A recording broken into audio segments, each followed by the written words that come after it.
Good morning, everyone. I'm just taking a brief pause on my morning walk to talk about walking this morning. And I want to talk about the benefits of walking, but also the best time for walking. And if you don't know what that is, they recommend it to be 5 a.m. to 7 a.m. Okay, I already missed that mark. We'll probably never be walking between 5 and 7 a.m. in the morning because A, it's dark and it could be colder than I want it to be. So yes, you know my weaknesses. First of all, I need daylight and preferably sun to be walking. But why is walking so beneficial, and why is morning walking still the best time to do it? First of all, there is less pollution in the air, and you are giving your day a head start with a nice calmness. A calmness to head off the day's anxiety. Okay?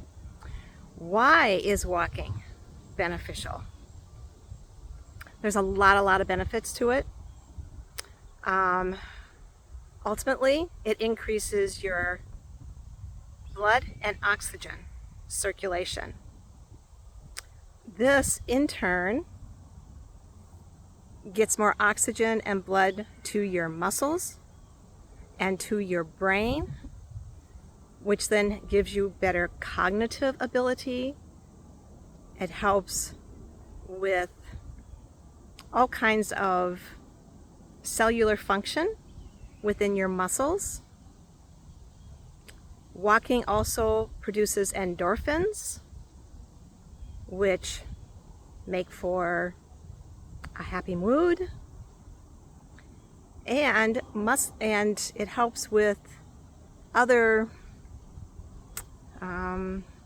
chronic illnesses like diabetes, for example. It helps to regulate insulin.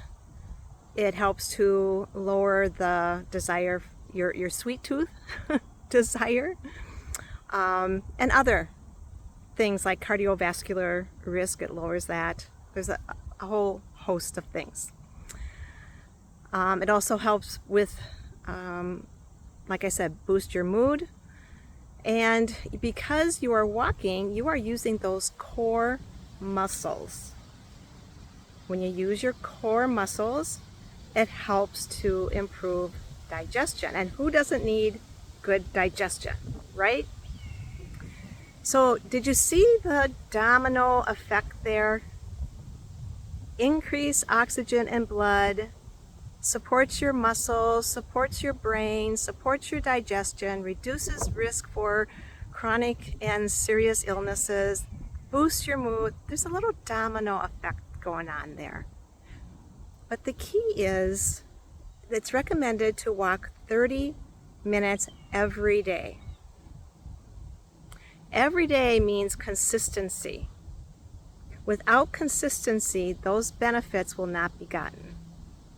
And I'm going to be honest here, I fell off the walk wagon for a while when it was so hot. But I'm hopefully getting back on it again. I just had to get back into the routine. It takes a little bit. But consistency is a key, but it really emphasizes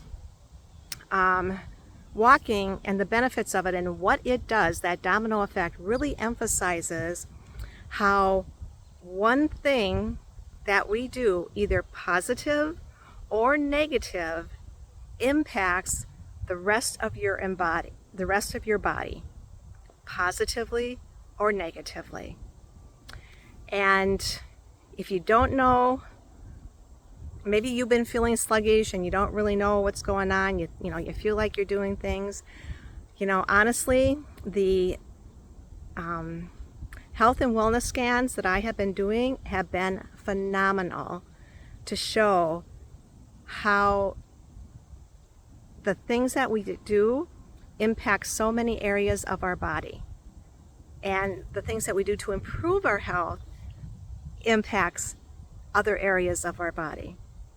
And so if you want to know what areas of your body are in need of the most support, consider having one of these health and wellness scans that I provide. Now that's your tip for the day, and go be awesome and go for a walk.